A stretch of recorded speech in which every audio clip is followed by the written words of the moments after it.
Bienvenidos a una edición más de Causa Justa. Y los fueros parlamentarios están de moda, pero debería también estar de moda el debate con respecto a lo que realmente manda nuestra Constitución Nacional en relación a esta figura que fue creada por los constitucionalistas en el marco del derecho comparado y en el marco de una constitución garantista como una herramienta de protección a quienes ejercen cargos de representación tanto en la Cámara Baja como en la Cámara Alta cuando nos referimos a ese cuerpo colegiado del Poder Legislativo. Pero sin embargo, en la práctica, los fueros parlamentarios son utilizados como una especie de murallón, en algunas ocasiones infranqueables, para proteger a aquellas que han cometido delitos comunes, que han cometido violaciones a la norma, que nada tienen que ver con su tarea de legislador. Recordemos que la Constitución Nacional establece en tanto sobre los fueros, que estos fueros hacen hincapié en la protección del parlamentario, del legislador, del senador, del diputado, en el marco de sus actividades legislativas. ¿Y cuáles son las dos actividades legislativas enmarcadas, por así decirlo, en la Carta Magna? Por un lado, la de estudiar, analizar, proponer, modificar proyectos de ley o leyes, incluso cuando hablamos de modificar. Y por el otro lado, el de fiscalizar, el de controlar, el de investigar, el de denunciar. Y es justamente a ese punto el que se refiere el artículo constitucional que habla sobre el fuero parlamentario. No es de extrañar entonces, por el uso que se le hace al fuero parlamentario, que en nuestro país haya una ciudadanía que no cree en el sistema democrático, haya una ciudadanía que cree en discursos incendiarios de personas insensatas que no llevan estos discursos a ningún puerto en concreto. Es el discurso por el discurso y hasta ahí. No es de extrañar que haya un gran porcentaje o un porcentaje que ya debería llamar la atención de la ciudadanía que preferiría que no exista directamente el Congreso de la Nación. Y no es de extrañar porque se ve desde afuera que la ley, las leyes no nos hacen iguales según lo que manda la Constitución Nacional, sino que hacen a algunos más iguales que otros. Es por eso que debe existir y debe darse un debate ya en serio, un debate ya con objetivos concretos para de alguna manera o poner bien las cartas sobre la mesa, enmendar lo que haya que enmendar de la Constitución Nacional. Porque este juego perverso de utilizar una herramienta que es para protección en el ejercicio noble de la representación ciudadana en el Parlamento, se convierta o se ha convertido en una simple herramienta para chicanear a la justicia. No se puede permitir más eso. No se puede más convivir con aquellos que pretenden seguir haciendo de la Constitución Nacional una tabla rasa, un simple libro de buenas intenciones, pero de nulo efecto. A la vuelta del corte, el primer tema del día de hoy. Bueno, el principio de esta semana que va acabándose lentamente, el ojo de la atención estuvo en un hecho que tuvo como sede edilicia a una universidad privada y como actores a 3 jóvenes estudiantes de 2 casas de estudio. Y en las 2 se tuvieron que suspender las clases por amenazas de presuntos hechos de ataque a balazos contra los responsables o contra 2 personas en particular. Esto generó obviamente una movida policial, una movida judicial. Luego esta historia que tiene muchos aspectos, entre ellos obviamente una seria amenaza de integridad física, entre ellos también una joven chica, una joven mujer, una joven estudiante que es objeto de improperios y de amenazas muy violentas. Incluso ahora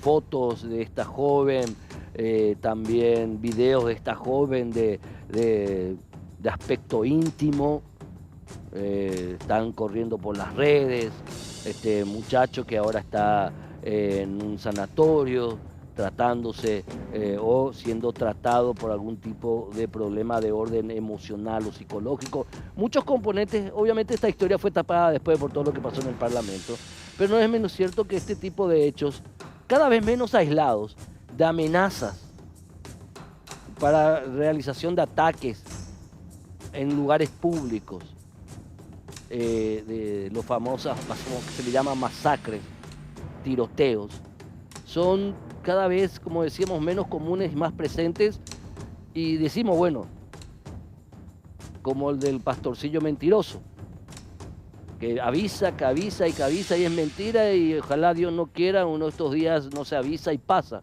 Por eso hay que debatir esto, porque como decíamos, tiene muchas aristas.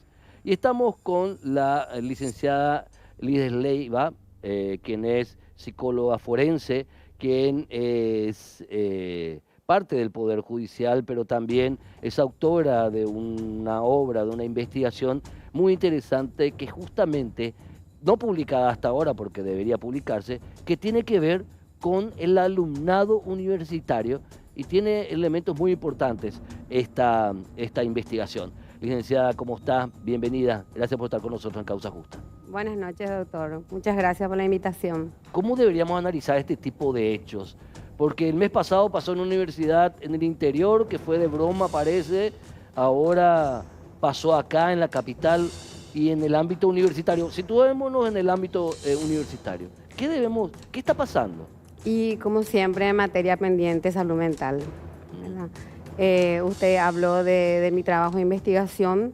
Realmente en ese estudio titulado Malestar emocional en estudiante universitario, un alto índice de estudiantes salió significativamente con ese malestar, independientemente de los factores personales, de los factores sociales. En aquella investigación, mi recomendación principal fue que cada universidad debería de contar con un centro de atención, no solamente que aborde problemas académicos, retrasos curriculares, sino más bien que enfoque, que el abordaje sea de seguimiento a alumnos con problemas emocionales, ya que evidentemente no solamente ese problema emocional va a repercutir en su producción intelectual, en su rendimiento académico, sino hoy por hoy nos damos cuenta que salpica a la sociedad y pasa a ser como un peligro para la sociedad.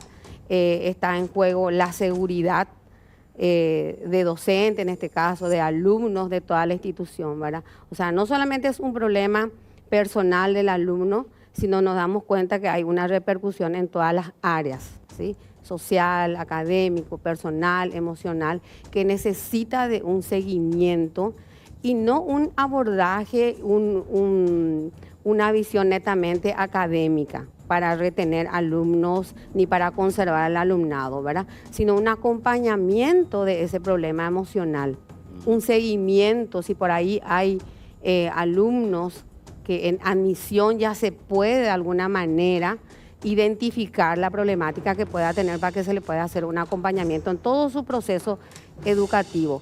Entiendo yo que el objetivo principal de cada universidad es lanzar profesionales excelentes, ¿verdad? Sin embargo, se debe de cuidar la salud mental de ese alumno. Ahora, haciendo un poco un plano más general.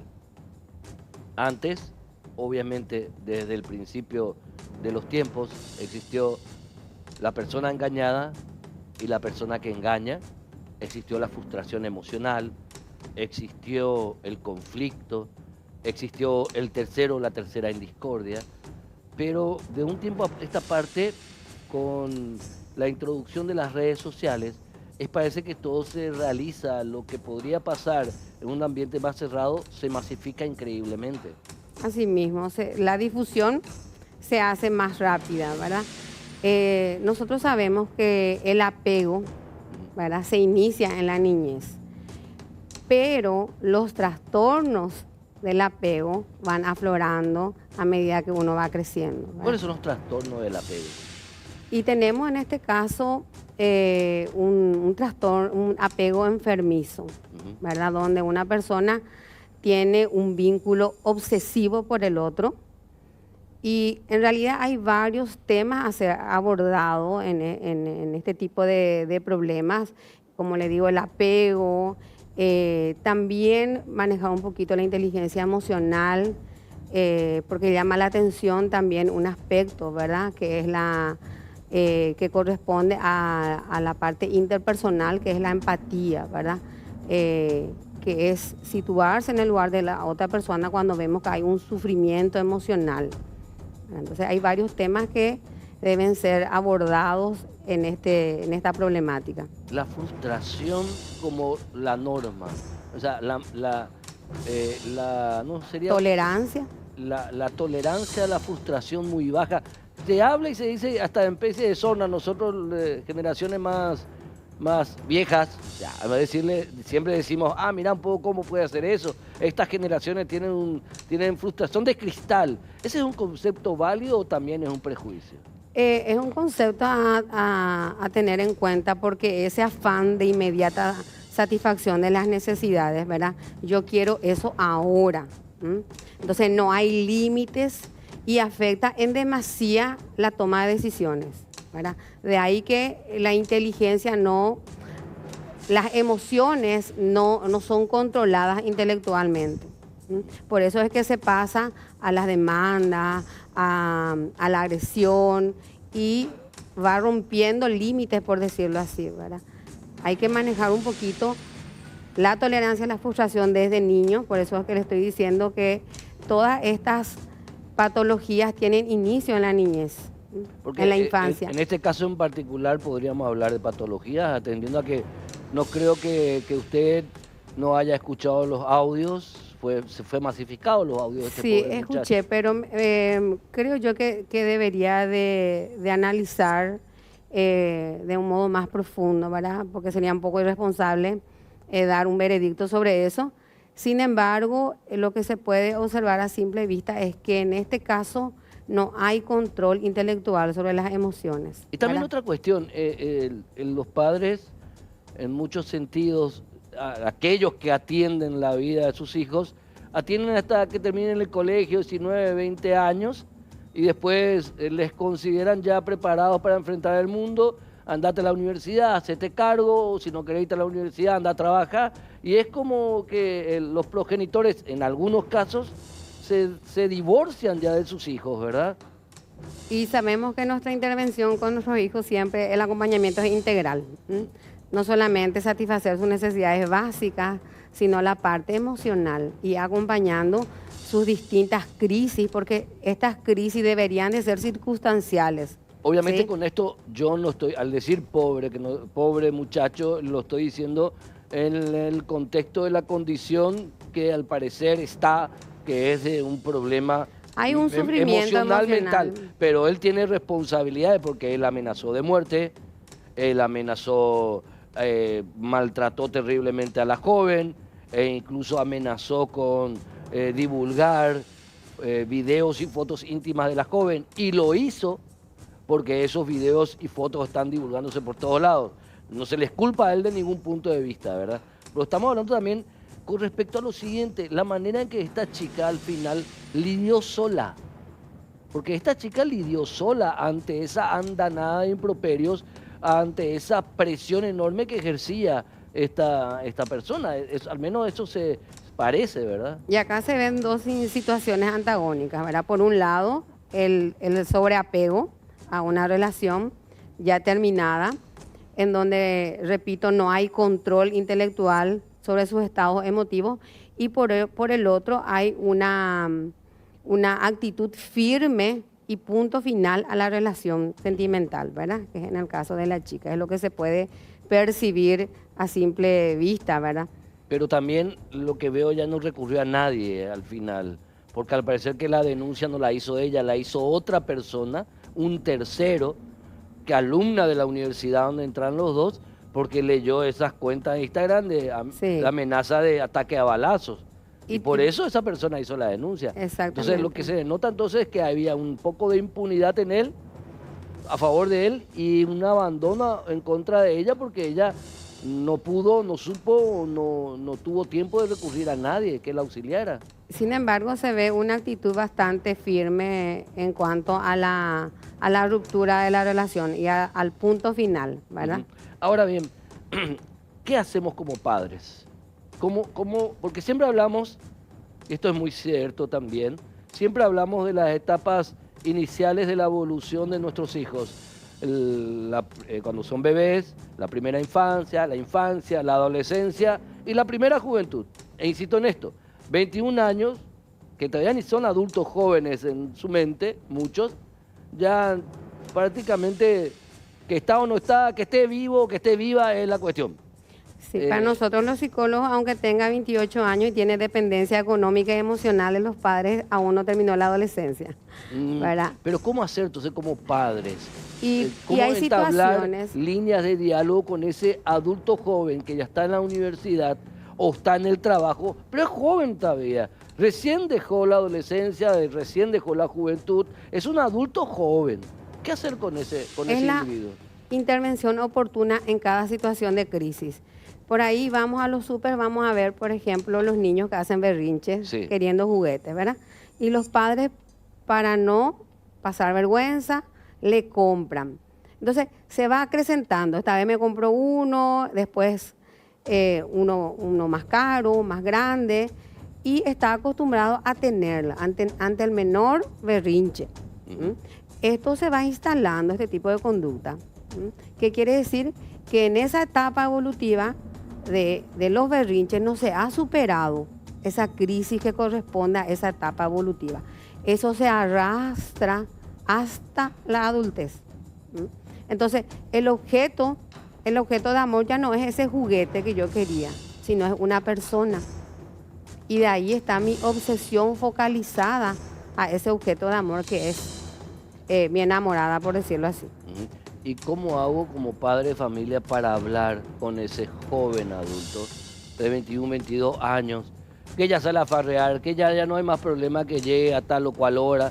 Todo, tal que llegue entero y no se haga nada y no le haga nada a nadie y que esté bien, ya nos damos por satisfechos muchos progenitores, ¿verdad? Por suerte ya no es mi caso, ¿verdad? Pero bueno. Y hablamos ¿Cómo entablar ese diálogo, insisto, en el mismo idioma de ese joven adulto, 21 años, 22 años, hasta 23 años, 24, 25, los 20 años? ¿Cómo hacer? Doctora, hay situaciones en donde la puesta de límites claros, ¿verdad? Se negocia con el hijo, pero hay veces que cuando trasciende eso, no hay otra que acudir a un profesional, justamente para evitar lo sucedido, ¿sí? Ya creo que no queda en manos de los padres cuando nosotros nos damos cuenta de que puede hacer daño a un tercero, hacerse daño a sí mismo, porque también creo que hubo esa situación, ¿verdad? De intento de dañarse a sí mismo. Entonces, creo que ahí la intervención de los padres siempre va a ser la de acompañar, pero no la de tratar un problema de esa gravedad. Viste, doctora, que los periodistas tenemos la mala costumbre de hablar como si fuera que sabemos de todo. A la ciudadanía que no tiene, no tiene el honor de tener un micrófono, una cámara enfrente, se le puede dar el lujo, o se puede dar el lujo de hablar de términos sin conocerlos mucho. Pero se instala de repente conceptos de la psicología como el del trastorno límite de personalidad, y a cualquier tipo de actuación medio rara ya decimos trastorno límite de personalidad, como si fueran los periodistas que sepamos algo de eso. Pero ese trastorno límite de personalidad es el problema psicológico de moda del siglo XXI. No sabría decirlo exactamente, pero como usted dice, es así. Hablamos, esta es una persona bipolar, es una persona con trastorno de límite, pero cuando se habla del trastorno límite, justamente habla de que está en el límite, en el borderline para pasar al otro estado, ¿verdad? Se tiene que hacer un cuidadoso estudio, doctor, un análisis, una evaluación psicológica profunda y tal vez una interconsulta, en este caso, con un profesional psiquiatra, ya que nosotros los psicólogos no podemos medicar. Y acá se tiene que controlar accesos de angustia, justamente para evitar que se haga daño a sí y a otras personas. Ese acceso de angustia que comienza con respiración agitada, con temblor, Tiene varias con pesadez, no sintomatologías. sabes qué te pasa. Entonces, cuando hay angustia, se debe controlar a través de los fármacos. La clave es también con los hijos o con La permanente comunicación. la permanente comunicación. La permanente Un comunicación. cómo estás, buen día, cómo andamos, no queda mal. Si le ves triste, acercarte, ¿qué te pasa? ¿Te puedo ayudar hoy? Si está alegre, compartir su alegría, compartir sus éxitos, también acompañarlo en sus fracasos, ¿verdad? Y enseñar que también existen fracasos. Claro, que Que lo forma que más parte. existe es fracaso. Que lo que más existe es fracaso. Y que lo que menos existe es éxito. Y siempre me recuerdo de esto para terminar, que sirva de ejemplo. Michael Jordan, el mejor jugador del básquetbol de la historia. Nadie lo va a superar nunca. Él jugó 14 temporadas en la NBA, pero solamente ganó el anillo, el de campeón nacional, en 6. O sea, en más veces no ganó nada. Y los otros sirvieron de experiencia. Exactamente. Doctora, muchísimas gracias, licenciada, por este aporte. A usted por la invitación. La licenciada Liz Leiva, quien es del Servicio Técnico Forense del Poder Judicial, psicóloga y también docente. Y sí, no me van a discutir eso. Michael Jordan es el mejor jugador de básquet de la historia. Punto. No me discutan. A la vuelta del corte continuamos con más Causa Justa. Queremos hablar de un caso que tiene que ver con el trámite de un régimen de relacionamiento en donde un papá busca tener auxilio de la justicia para tener un normal vínculo con su hijo menor de edad que está, digamos, bajo la tutela o tenencia, por así decirlo, o el concepto válido que sea, de su madre. Pero para hablar de este tema está con nosotros la doctora Mercedes Brites de Uso, ex jueza, quien no la conoce, ex ministra, conocidísima en el ambiente, y para hablar un poquito de este caso particular, pero obviamente por razones de la ley no podemos dar detalles de las partes en esta causa, doctora. Usted comprenderá y usted obviamente lo sabe. Pero, ¿de qué caso nos encontramos, doctora? Bueno, buenas tardes, Héctor. Muchísimas gracias por la invitación. Un placer, doctora. Este es un caso que realmente atañe a muchos padres. Resulta que el régimen de convivencia, que antiguamente llamábamos tenencia, está a cargo de la madre, y el relacionamiento con el padre. Pues de repente a la madre se le ocurrió no darle más el niño, que es un niño muy pequeñito, al padre. Después que vinieron de unas vacaciones, que estuvieron mucho tiempo, no le entrega más. Pues... Antes de eso era normal. Normal.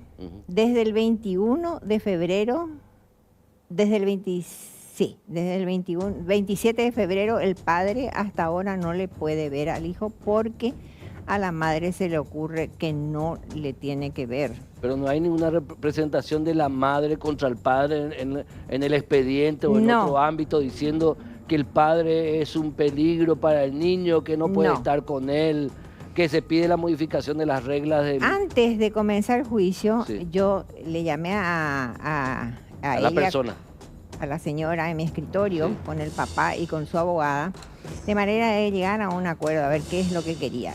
Y ella a cambio quiere que el padre le pague un departamento de $1.700 en el barrio Manorá.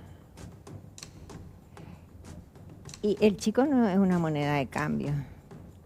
Entonces, como no llegamos a un acuerdo porque el padre le pasa una mensualidad a su hijo bastante... Establecido por un magistrado. Sí, por una homologación. Prestación alimentaria.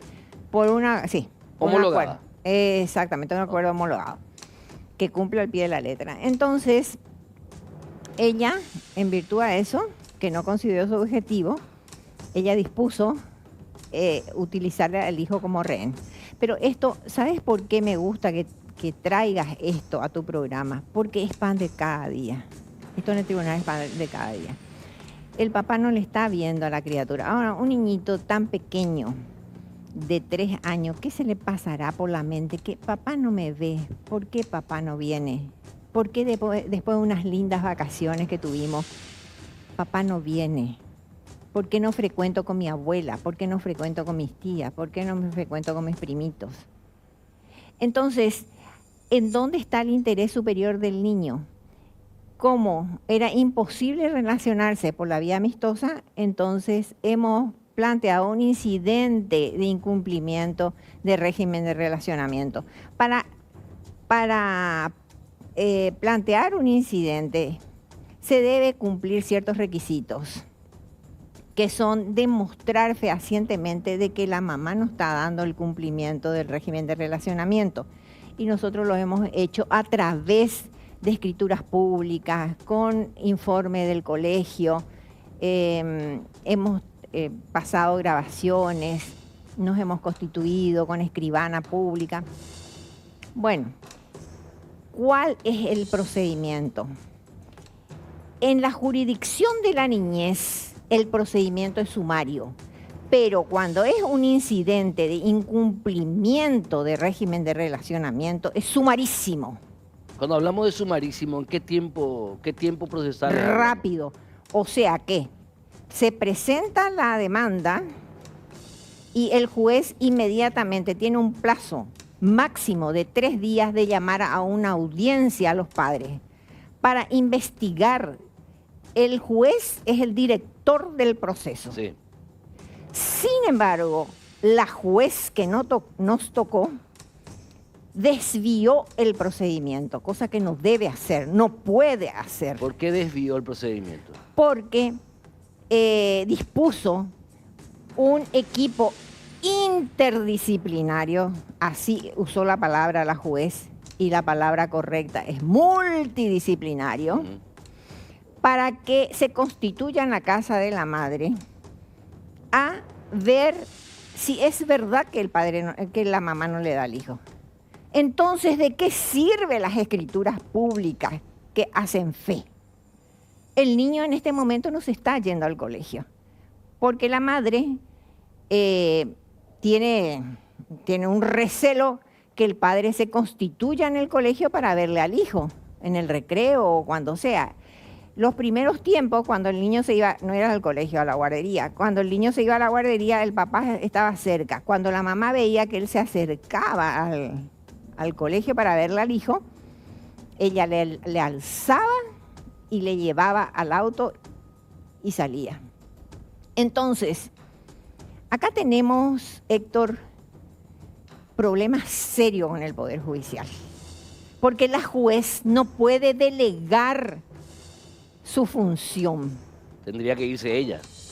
O Ella tiene que llamar a las tendría partes. que llamar a una audiencia tal como lo establece el artículo 26 del Código de la Niñez, en el cual yo fui autora de la modificación de este código.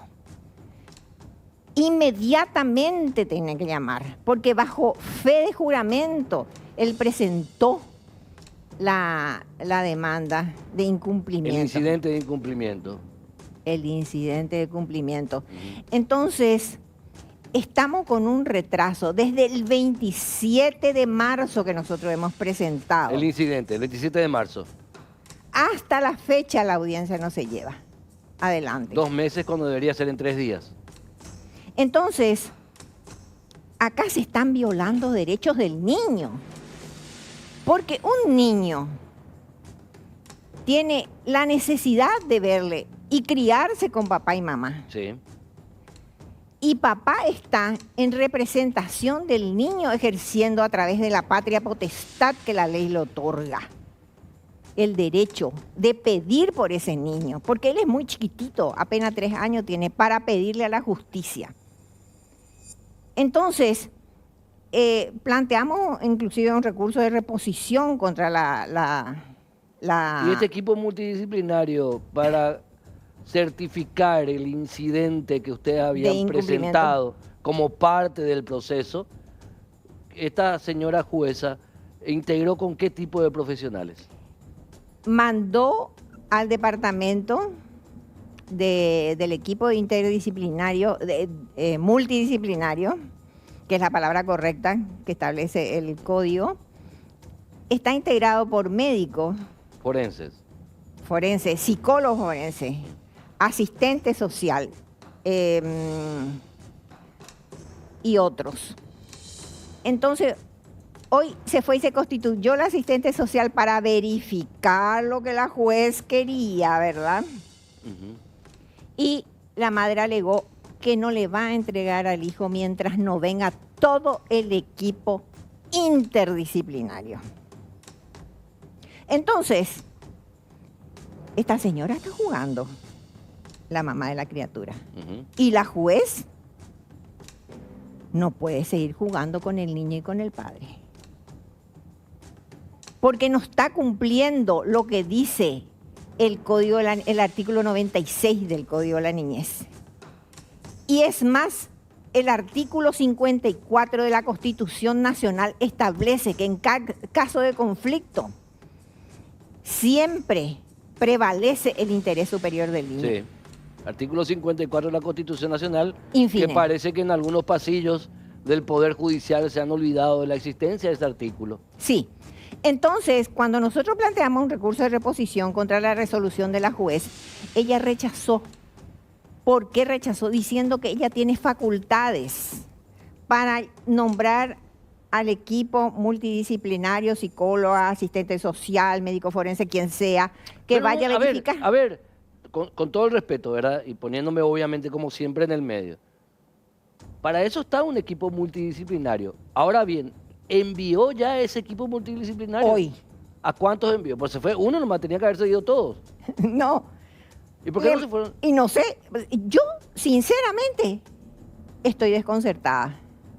Estoy desconcertada porque no es el procedimiento que tiene que llevar la juez.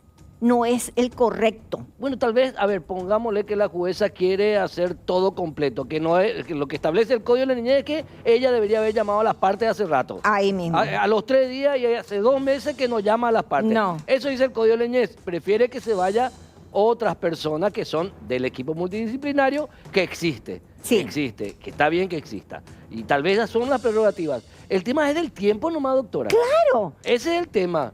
El tiempo. El ¿Vos tiempo. sabés por qué el procedimiento en la jurisdicción de la niñez es sumario y el incumplimiento es sumarísimo? Y sí. Hace un énfasis en sumarísimo. Es sumarísimo, lo dice el Código de la Niñez. Sí. ¿Y por qué es?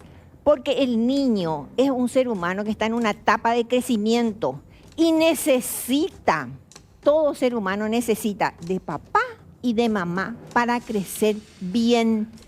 Es un mal endémico de nuestros tribunales, Sí. No, de la niñez y de la adolescencia, no solamente en Paraguay, sino en muchas partes del mundo, incluso en los países avanzados, en donde los procesos que deberían ser tutelares, porque son de la niñez y la adolescencia, Y rápido. tutelares, en interés superior del niño, se han vuelto más una discusión de derecho administrativo, lento derecho civil, metiendo un poquito de derecho penal en el medio, Mirá, algo de constitucional y hacer una mezclolanza. En el ojo le pegaste. Le pegué en el ojo. Sí, no sé cómo ha de ser en los otros países, ¿verdad?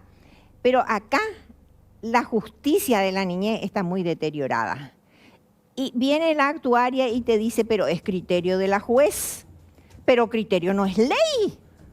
Sí, a ver, quiero otra vez, dentro del parámetro, perfecto. La jueza puede resolver lo que crea conveniente porque es la jueza. Insisto en esto.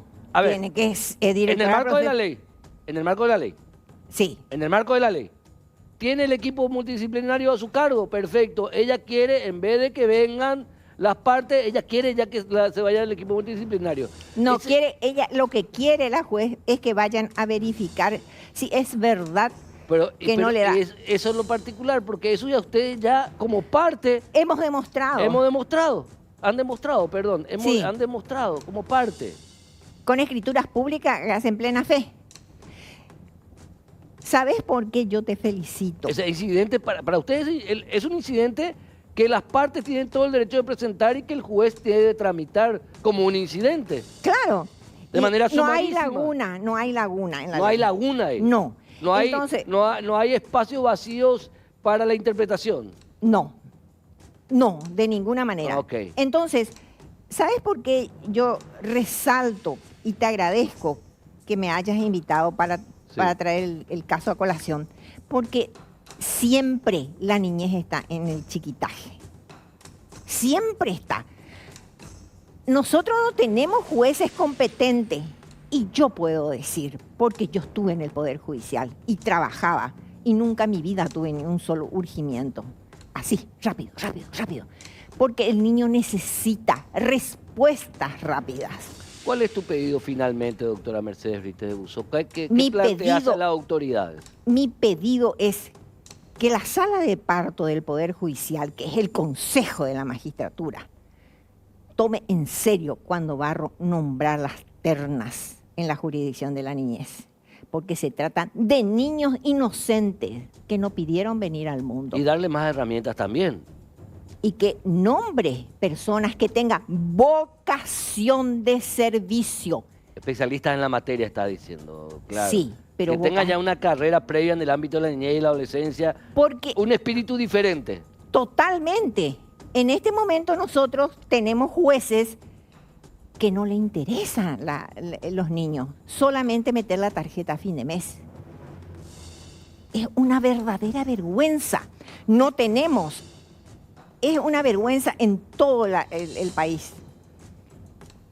No tenemos representante en el poder legislativo de un solo congresista que sea especialista en niñez. No tenemos. Presidente, el ministro de la Corte Suprema, no tenemos. Antes le teníamos a la doctora Alicia Pucheta. Alicia Pucheta, una de las más grandes expertas en la Sí. materia. Que vos podías ir y ella te recibía. Tendrá miles de defectos la doctora Alicia Pucheta. Como todos. Pero a mí siempre me ha recibido y llamaba por teléfono y le daba unas orientaciones al magistrado o a la defensora de la niñez. También hay que darle más herramientas al Poder Judicial, mejor administración, pero también está el factor humano, porque podemos tener 400.000 psicólogos forenses, lo que sea, psicólogos, asistentes sociales, médicos forenses, y que tengan todos móviles cada uno. Podemos tener 800.000 jueces del menor, de la niñez o de lo que sea, de cualquier fuero, pero el factor humano, si no es el ideal, Así mismo el es. sistema va a seguir fallando. Va a seguir fallando con las consecuencias, porque si ese niño no se cría con el amor, el De mamá y cariño papá. de mamá y papá, y de la familia ampliada, Claro. ese niño va a tener repercusiones en la sociedad, como el caso anterior que estaba hablando la psicóloga forense. Va a tener repercusiones, porque el ser humano, por excelencia, somos sociables. Claro. Y necesitamos socializar, no solamente con papá y mamá, necesitamos con nuestros abuelos, con nuestros tíos. De ambos lados. Y en este mismo momento hay una crisis en la pareja. Hay miles, un alto porcentaje que se divorcian, se separan o tienen hijos fuera Y del los niños matrimonio. son la carne de cañón. Ahí lo dijiste, exacto, más imposible. Una pena. Pero si el Consejo de la Magistratura no toma en serio este tema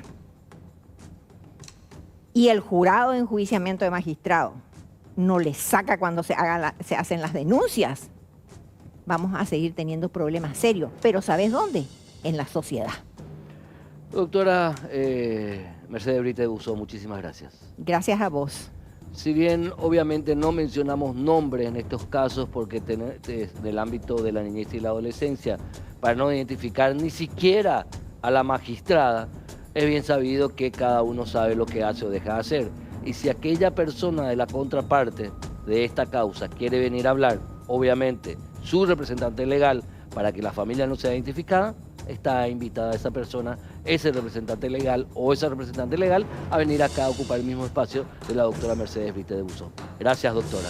Muchas gracias por el espacio que le das a la niñez, porque no todos le dan. A la vuelta del corte vamos a hablar con un distinguido juez penal de garantía especializado en el combate al crimen organizado. el doctor José del Mas. Vamos a hablar con él con relación a la opinión que tiene en cuanto al debate sobre la modificación de las reglas de aplicación del procedimiento abreviado. A la vuelta al corte. Nos acompaña el doctor José del Mas, juez penal de garantía, especializado en el combate al crimen organizado.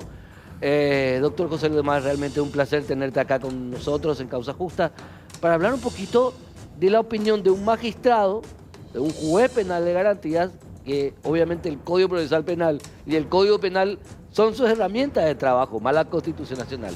Y este debate que volvió otra vez al Senado tras la decisión de Mario Abdo Benítez, el presidente de la República, de vetar la modificación de las reglas de juego, por así decirlo, del procedimiento abreviado. ¿Cómo es la experiencia en el día a día con estas herramientas que se tiene, doctor? Buenas noches, Héctor. Antes que nada, muchas gracias por la invitación a este programa tan importante para la comunidad jurídica.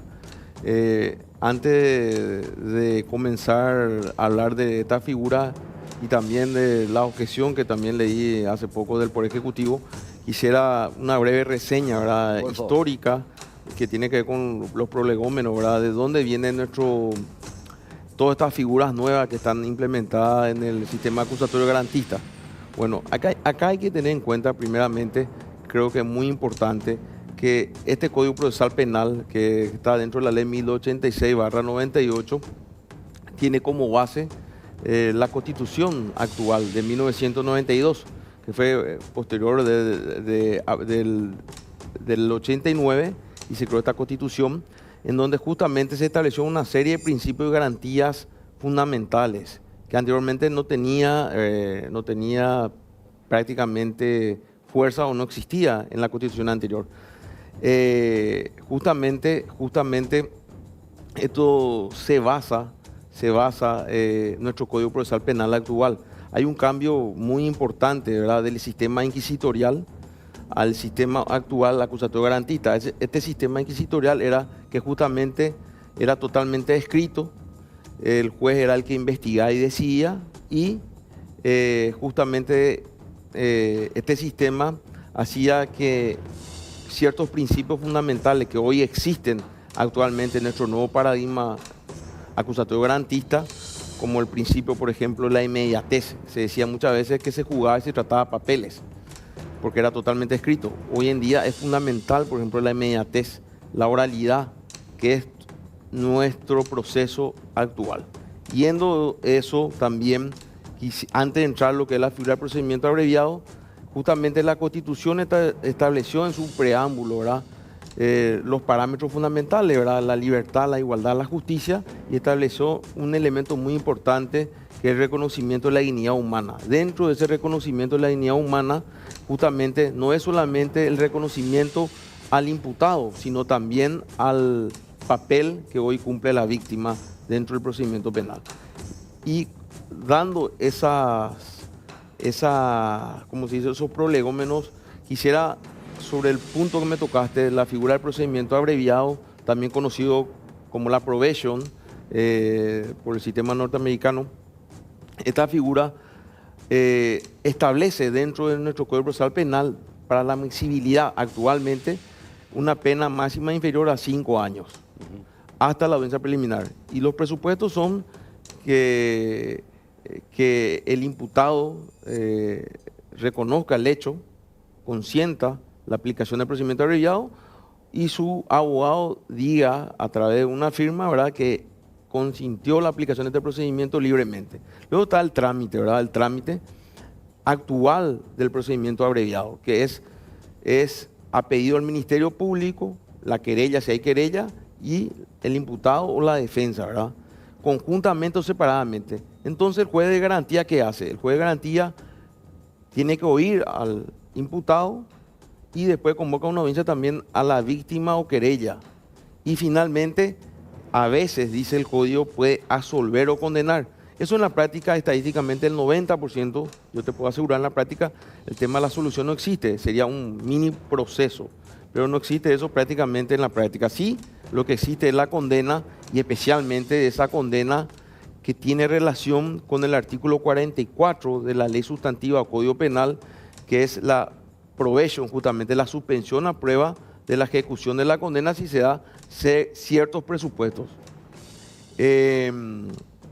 Generalmente, si el juez no está de acuerdo, dice el procedimiento actual que está en vigencia, le emplaza al Ministerio Público para que continúe el procedimiento. Y dice en el último párrafo de nuestra normativa que esto no vincula en cuanto a la pena al Ministerio Público y tampoco al imputado como una suerte de confesión, es decir, para un hipotético juicio. Pero entonces, pretender una modificación como sin tener el contexto, porque el Código Procesal Penal, el Código Penal también, pero el Código Procesal Penal, al igual que el Código Procesal Civil, es una normativa integrada que va desarrollándose. O sea, no, si uno modifica acá, tiene un efecto acá. Y si hay un efecto acá, tiene un efecto acá más abajo. O sea, las modificaciones modifican en cascada. O sea, tiene efecto las modificaciones. ¿Se puede de manera aislada pretender este tipo de modificaciones, doctor? Yo creo que no, concuerdo contigo. Acá se debe hacer, es más, estuve leyendo, ¿verdad?, el veto y con los fundamentos del Poder Ejecutivo, sí, que creo que se mandó una nota a la Fiscalía General. Sí, consiste en síntesis.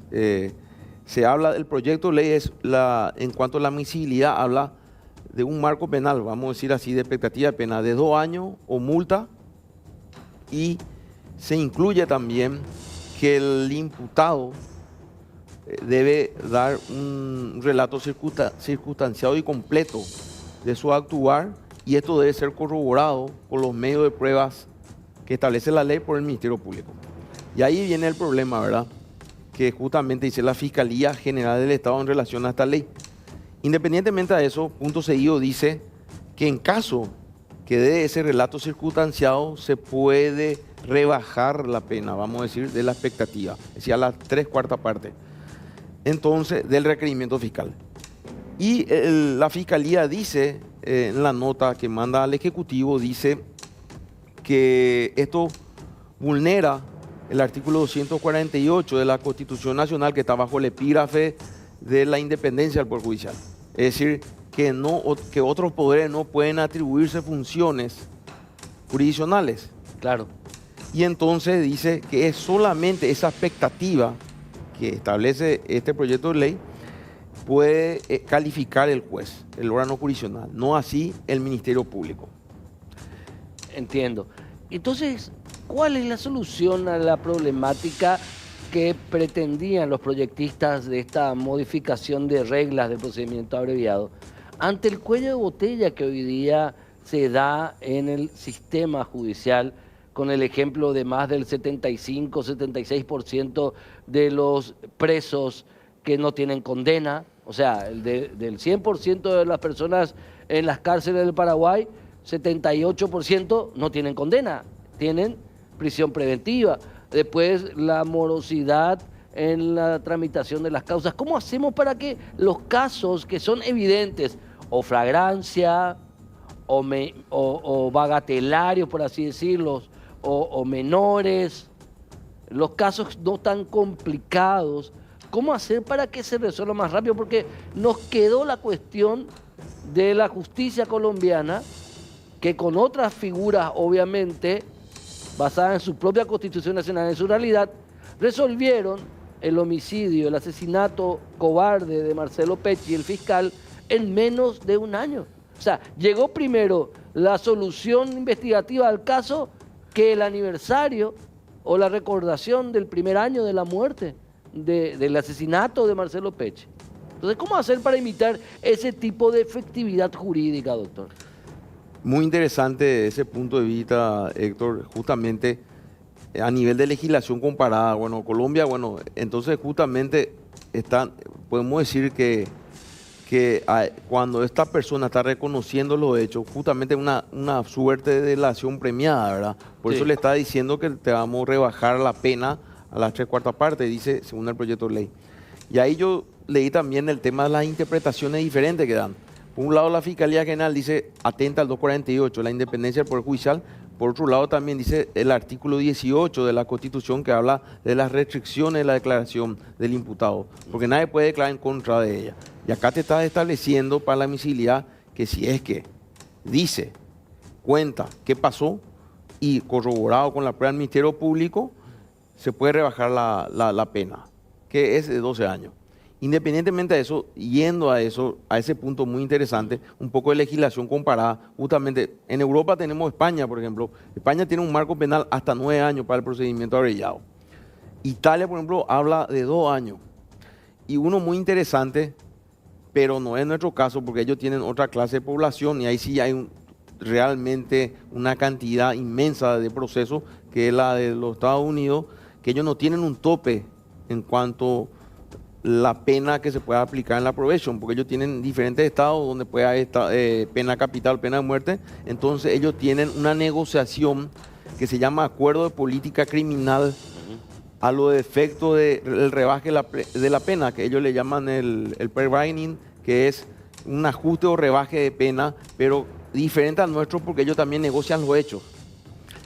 Pero sí dicen, como justamente me preguntaste y me manifestaste también, ¿cómo hacemos con esta recarga de trabajo que puso una morosidad en la justicia penal? Y justamente el abreviado, la figura del abreviado da celeridad, da economía, porque los procesos llevan a una decisión final que también contribuye al plazo razonable del 136 del Código Procesal Penal. Y también, como dijiste, el tema de los establecimientos carcelarios. Capaz que esa persona tiene una medida cautelar de prisión preventiva, pero con el abreviado pueda salir y justamente también se descomprime el sistema carcelario. Entonces yo creo que es muy interesante la aplicación de la figura del abreviado. No obstante, estuve escuchando también lo que dicen, creo que dijeron legisladores, por un lado. Yo estoy dando una opinión, ¿verdad? Claro. Muy genérica. Desde el punto de vista de tu experiencia. Que dijeron también Sí. que, bueno, esto puede ser los famosos cuello blanco, para el tema de corrupción pública, ¿cómo se le puede aplicar entonces un abreviado? Es peligroso, yo escuché. Ok. Y lo que defienden esta ley dicen no, pero generalmente lo que se trata de tipos penales de corrupción pública, generalmente nunca se van por un abreviado, porque nadie quiere ser condenado. Es decir, que más van por la prescripción del plazo simple o por el doble de la prescripción. Es decir, son diferentes figuras que se están dando, tanto lo que proyectaron la ley, como también lo que dice no estamos de acuerdo con la figura del procedimiento abreviado en estas condiciones. Yo soy partidario que sería muy interesante la aplicación como una salida alternativa al proceso, pero que se dé ciertos presupuestos y que especialmente se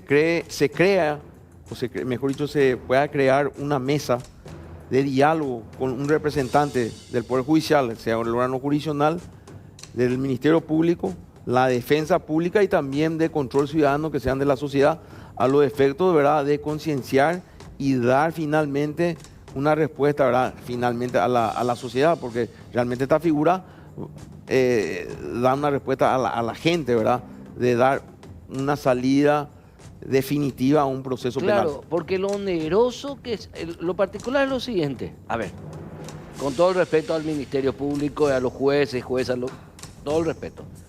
Pero no puede ser que para el Estado paraguayo cueste igual en salario, en combustible, en auto, o prácticamente igual en luz eléctrica, en tinta, castigar, punir o procesar a una persona que robó, que hurtó, que a una persona que robó 1.000 millones de guaraníes. Porque para esta cuestión es la práctica común de pedir los famosos 6 meses, los famosos plazos de investigación. Es algo que hay que debatir con el Ministerio Público, ¿verdad? Pero no puede ser que cueste igual castigar a un delito menor y a un crimen mayor.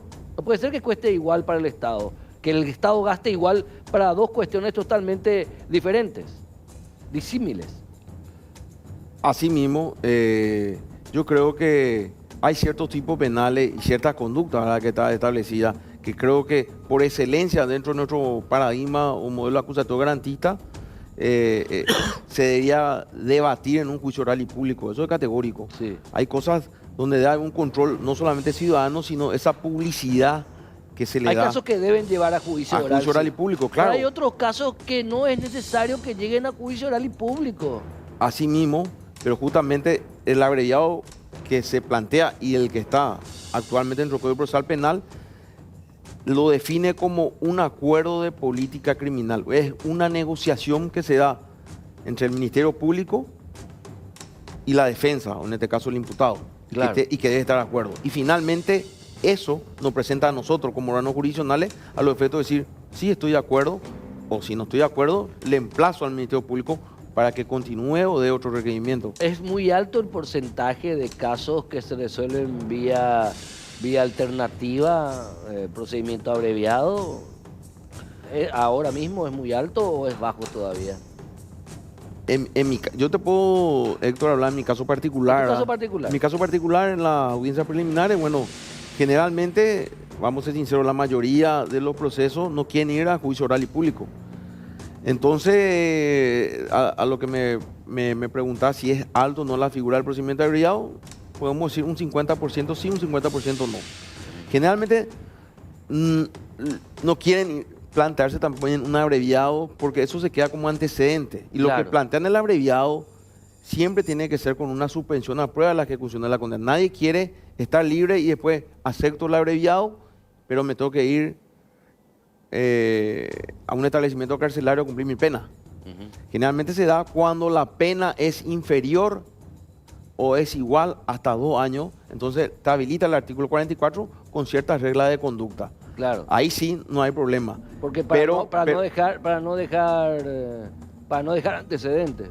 Así mismo, es diferente y a veces se confunde con la figura de la suspensión condicional del 21, que ahí sí se te arregla la conducta, pero se te da una oportunidad, pero si cumplís esa regla, se extingue la acción y Claro. se te sobresee. En este caso no, te queda con antecedentes, por más que cumpla a cabalidad. Lo que pasa es, si no cumplís esa regla de conducta, lo que pasaría es, lo que haría el juez es, o te da otra oportunidad y eleva tu periodo de prueba, o directamente da el cumplimiento efectivo de la condena. Es decir, Sí. si te dio 2 años y incumpliste, te da 2 años. Directamente. Eso suele suceder, pero muy poco se da en la práctica, ¿verdad? Generalmente, y por eso voy a traer al tema, hay casos y casos, como se dicen, que sí se tiene que debatir en un juicio oral y público, dando toda la publicidad del caso, de complejos, control ciudadano. claro. Y hay casos que Exactamente, sí o sí van a llegar a juicio oral. y porque debe haber público. producción de pruebas. Claro, pero fundamental. la base, la mayor cantidad de los casos no necesariamente tienen que llegar a juicio oral y público, con todo el gasto que eso implica. Así mismo. Esa es la cuestión. Yo estoy totalmente de acuerdo. Hay casos que se puede directamente hacer lo que se llama el juez de garantía, justamente tiene que purificar, como si es una forma, un filtro para descomprimir el sistema de justicia penal. O si no, todos los casos se iría a juicio oral. Yo creo que sí. Pero también a veces no quieren también quedarse con la figura del procedimiento abreviado, porque es un reconocimiento también que cometiste el hecho, que te queda con antecedentes. Entonces, generalmente buscan otra figura alternativa al proceso. Pero hay casos que no se pueden, ¿verdad? Así mismo como está diseñado actualmente hoy nuestro Código Procesal Penal. Que es, Ese es un libro tuyo, ¿verdad? Voy a hacer publicidad un poco de tu libro. sí. Pasamos un Este poco, ya por es favor. hace rato, este es el Hace tiempo de rato, pandemia pero sobre la ejecución por penal. cruzar la cámara y no. No. Mira, Sistema Penitenciario de Ejecución Penal, el doctor José Agustín del Mas Aguiar. Es linda obra. Es una obra que para a los estudiantes de Derecho, en especial para los colegas abogados, obviamente, ya que tiene su tiempo y a sus años tiene esto. Sí, hace rato ya. Hace rato. Sería una continuación de mi primer libro, ¿verdad? Sí. Que es sobre la ejecución penal, que fue una defensa de tesis doctoral, Ah, ok. ya que hice hace 19 años. 19 años ya. que ya es Ahora, el- doctor del Mas, sí. entonces, ¿cómo abordar la solución integral desde el punto de vista de un magistrado que el día de mañana, como así lo hace todos los días, entre semana y a veces fin de semana, se va y se sienta y juzga? En tu experiencia de años ya de magistrado, ¿cómo se puede hacer para descomprimir y que no necesariamente todos los casos lleguen a juicio oral y público y duren 3, 4 años, 5 años, con una boca de cuello de botella cada vez, un cuello de botella cada vez más estrecho? Y yo creo que lo primero, Héctor, hay que concienciar también a la sociedad. Acá es categórico que elevando los marcos penales, ya pudimos ver el tema de la prevención general y prevención especial no es la solución, ¿verdad? Algunos dicen, bueno, vamos a hacer una prevención general, elevan los marcos penales, esa no es la solución. ¿Y qué hace con la prevención especial? La prevención especial justamente es la reinserción de esa persona para la sociedad. Entonces, debemos ver los dos puntos fundamentales, como te dije, formar una mesa de diálogo. Y sí, yo creo, estoy de acuerdo con el abreviado, se debería subir, ¿verdad? Porque acá se quiere subir, ¿verdad?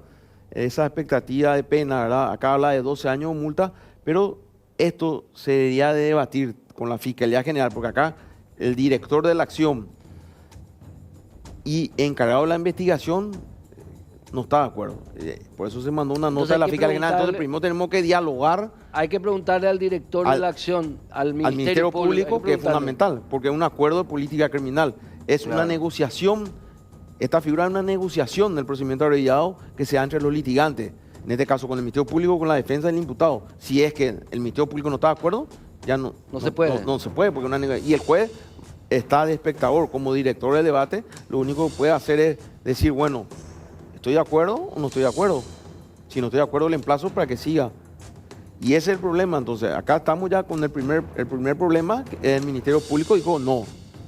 Esto atenta al 248 de la Constitución Nacional que te mencioné recién y el artículo 18. Entonces hay que ver cuál sería la solución por parte del Ministerio Público para que sí pueda aplicarse efectivamente el procedimiento abreviado. Porque si no hay acuerdo del Ministerio Público, evidentemente no hay ninguna negociación. No podemos hablar de la figura del abreviado. No se puede hablar. No. Y no se puede modificar la ley sin que el Ministerio Público esté de acuerdo, porque... Categórico. Categórico. Son ellos los titulares. El Ministerio Público es titular de la acción. Bueno, un placer hablar contigo, doctor José Delmas. Espero verte más a menudo acá en Caso Justa, ¿sí? Muchas gracias, Héctor, y a tu orden de siempre. Y creo que es muy interesante todos estos temas, especialmente para la comunidad jurídica y todo el pequeño aporte que podemos dar. Muchas gracias, el doctor José Agustín Delmas Aguiar, quien es juez penal de garantías especializado en el combate al crimen organizado.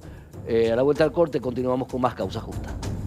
Y en este último bloque nos acompaña la abogada Pamela Cristaldo, directora de Mediación y Conciliación de la Dirección Nacional de Propiedad Intelectual, porque esta dirección tan importante en lo que hace a la propiedad intelectual ha lanzado una nueva oficina, un nuevo servicio de mediación en cuestiones que tienen que ver obviamente con conflictos inherentes al registro de propiedad intelectual. Pero obviamente como una cuestión técnica, muy técnica, en base a la normativa que regula la propiedad intelectual en Paraguay, la doctora Cristaldo nos va a saber explicar un poquito de qué se trata este nuevo proyecto o programa de mediación. Doctora, ¿cómo está? Buenas noches. Muy buenas noches, gracias por la invitación. Bueno, desde la DINAPI venimos trabajando ya hace un año en un proyecto, en un plan piloto de implementación de este servicio. Bueno, es un servicio pensado un poco en la ciudadanía, para que, como bueno, la propiedad intelectual tiene que ver con el crecimiento económico, con el registro de marcas, patentes, derechos de autor. La DINAPI ha justamente lanzado este plan para, en primer lugar, capacitar a sus funcionarios. Como tú lo has dicho, esta es una oficina altamente técnica y solucionar los conflictos de manera rápida y empoderar a las partes en la resolución efectiva de sus conflictos es una necesidad y por sobre todo es un proyecto muy interesante para que, bueno, descongestionar un poco lo que son los conflictos en sede administrativa. ¿Y qué tipo de conflictos justamente se dan en sede administrativa en el marco de la aplicación de la ley de la propiedad intelectual, doctora? Bueno, en cuestiones administrativas tenemos, por ejemplo, en el proceso de registro de marcas, la fase de oposición, es en la cual terceros pueden oponerse al registro de una marca. Este proceso tiene periodo probatorio, contestación, y lleva un tiempo considerable. Justamente pensando en este tipo de situaciones, es lo que la DINAPI ha pensado en lanzar este plan para que los métodos alternativos de solución de conflictos se utilicen en los conflictos administrativos, como por ejemplo, tenemos un solicitante de marcas que solicita un registro de una denominación con una etiqueta y viene un tercero y expresa que esta solicitud tiene similitud con la solicitada. Entonces, eso genera todo un retraso en el registro. ¿Qué ocurre? A veces esta oposición es infundada porque la administración determina de que ambas denominaciones, ambas marcas, no son similares y pueden coexistir en el mercado. Sí, doctor. Entonces, el proceso litigioso retrasa el registro del solicitante. Sin embargo, si lo llevamos a mediación, este proceso puede ser acortado. Es sentar a las partes con un tercero neutral que les ayude a que fluyan con respecto a las pretensiones que cada una de las partes tiene y bueno, llegar a una solución amistosa que a ninguna de ellas le cause ningún tipo de gravamen. La aplicación del principio de la oralidad también, ¿verdad? Que dejar de lado tantos papeles, tantas presentaciones, que lo que hacen es una lluvia de papeles, pero que al final de cuentas se queda ahí, ¿verdad? Porque todo se retrasa, atendiendo a la relevancia de la Dirección Nacional de Propiedad Intelectual en lo que hace a la industria, al comercio, en fin, a todo. Porque si la marca no está registrada, si la marca no está habilitada, el negocio no se puede abrir directamente. Exactamente. De hecho, si hablamos, por ejemplo, de una oposición de productos que necesitan algún tipo de registro sanitario y el registro sanitario te obliga a que tengas tu registro de marcas, estamos hablando de que un microempresario o una empresa grande no pueda operar porque no tiene el registro de marcas a causa de un litigio, el cual, como te había mencionado, puede o no prosperar. Entonces es un poco buscar también el dinamismo económico de ayudar a nuestros emprendedores, ayudar a nuestra economía nacional a que sea más rápida, que sea más que sea menos engorroso abrir una empresa en Paraguay. Exactamente. Que sea menos una tortura. Porque acá en Paraguay somos tan particulares en Paraguay, o sea, no todo, ¿verdad? Pero la estructura, parte de la estructura, la burocracia estatal, que siempre se dice apoyemos al inversor privado, apoyemos al empresario, al comerciante, al pequeñísimo dueño de un almacén y al gran dueño de una cadena de supermercados que abran sus puertas, generen movimiento de dinero, generen riqueza, generen empleo, pero sin embargo, cierta parte de la burocracia hace todo lo posible para que emprender en Paraguay sea una tortura ni china, una tortura de todos los países habido y por haber. Claro, de hecho la Dirección Nacional se pone un poco en consonancia con oficinas pares a nivel regional. Los métodos alternativos de resolución de conflictos son altamente utilizados en lo que sea propiedad intelectual alrededor del mundo. Entonces, obviamente, nosotros no podíamos ser la excepción. Queremos, desde la DINAPI, que buscamos la mejora continua de nuestros servicios, acercarnos a la ciudadanía para que la ciudadanía vea en nosotros, que somos la institución encargada de la política pública, de poder ayudarle a la resolución de conflictos. Y no solamente en los litigios administrativos, también aquellos conflictos que nazcan de alguna relación contractual o, por ejemplo, entre organismos de radiodifusión, entre conflictos de pago de regalías y todo aquello que tenga que ver con propiedad intelectual. Y como bien lo habías mencionado, somos una institución altamente técnica y quién mejor es que nosotros para atender y entender en este tipo de conflictos. ¿Esto el proyecto modelo ya se está aplicando o va a comenzar a aplicarse?